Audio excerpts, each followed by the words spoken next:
Hello, Pastor Aaron here with your devotional thought for the day. Today we are continuing with the tree metaphor that I shared with you earlier of how we want to bear good fruit for God and for others. And the good fruit that we desire in our lives are the three P's of people. We want healthy relationships. P, personal. We want to be disciplined, balanced, self-controlled, and fully integrated individuals.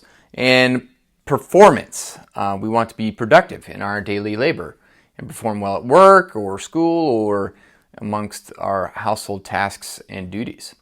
So in order to bear good fruit, we need a healthy trunk. So last week I talked about attachment and how important that concept is for having healthy relationships. We want to be able to connect deeply with others and on an intimate level. Today we're focusing on separation or differentiation.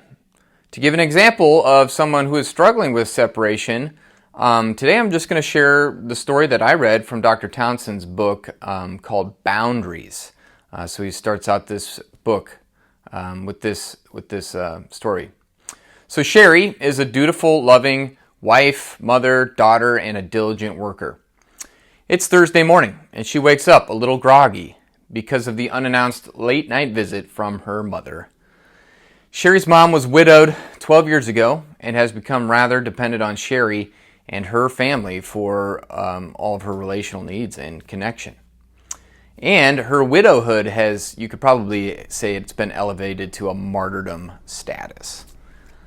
So Sherry gets up, thinking about last night, and she gets ready and somehow manages to get her two kids all fed and to school on time.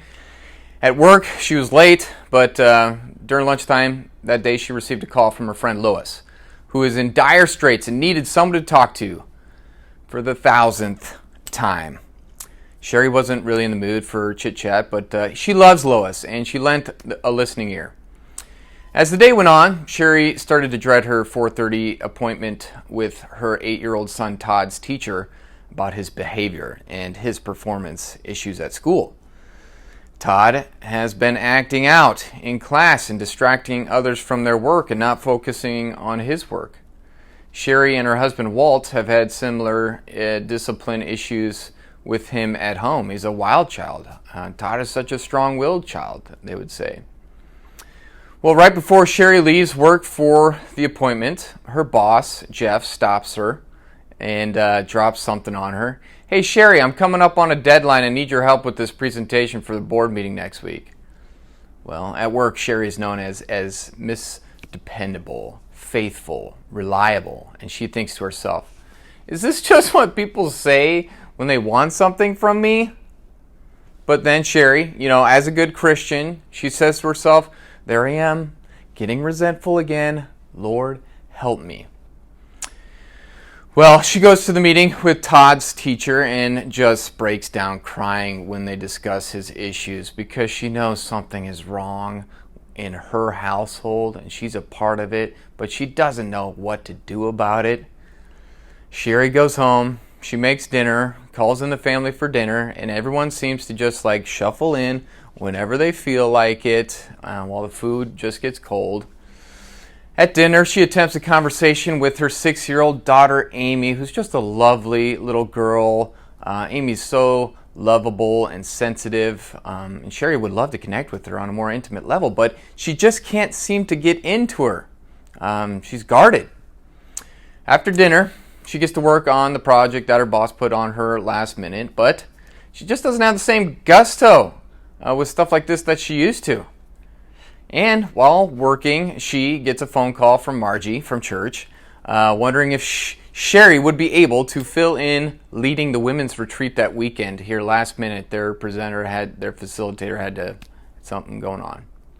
Sherry really doesn't have time to prepare for this, but Margie puts some of that good old self-sacrificial Christian guilt on her, and she agrees. Also, Sherry's relationship with her husband. Well, it's okay, but it's not great. His anger has been increasing lately, his outbursts, but Sherry had become so adept at reading his body language and loving him through this dysfunction. And what she thought was loving was just not bringing up any of her feelings or opinions so as not to upset him, or set him off. That was her idea. Well, she's been having second thoughts about that, and she thinks she's got to stop this. And she decided tonight she was going to assert herself and talk to him about some of the real issues and how she was feeling. So it's 11 p.m. and Walt's sitting there watching TV, and she goes up to him and says, "Walt, we need to talk." He did not respond. He was sound asleep. Well, there's Sherry's story. No doubt you can identify with some part of it. Sherry has issues with separation or setting boundaries. See, separation is knowing where you end and where others begin. What is your responsibility and what isn't your responsibility. It's the ability to set clear boundaries that provide pathways to deeper connection. People who have strong separation are able to say, "No, that doesn't align with my values. That doesn't express my beliefs." It's the people with good separation knows their differences, and they can confront clearly while maintaining respect for other people. People with good separation also have the ability to be proactive in relationships and in decision making. They take an active orientation to life and pay attention to meeting their own personal needs. They have agency. They set and accomplish goals and aid others in their own growth. See, those who struggle with this or who have low separation in their character structure are just plagued with a victim mentality or a sense of helplessness. This is you, or some of you know, take heart. You don't have to live like this forever. You don't have to keep suffering like this. You need the good nutrients in the soil of your tree, and they are grace, truth, and time. More on that in the coming weeks, but for now, thank you for listening, and next week we'll be getting into the third character structure of integration. So thank you for listening, and may God bless your day.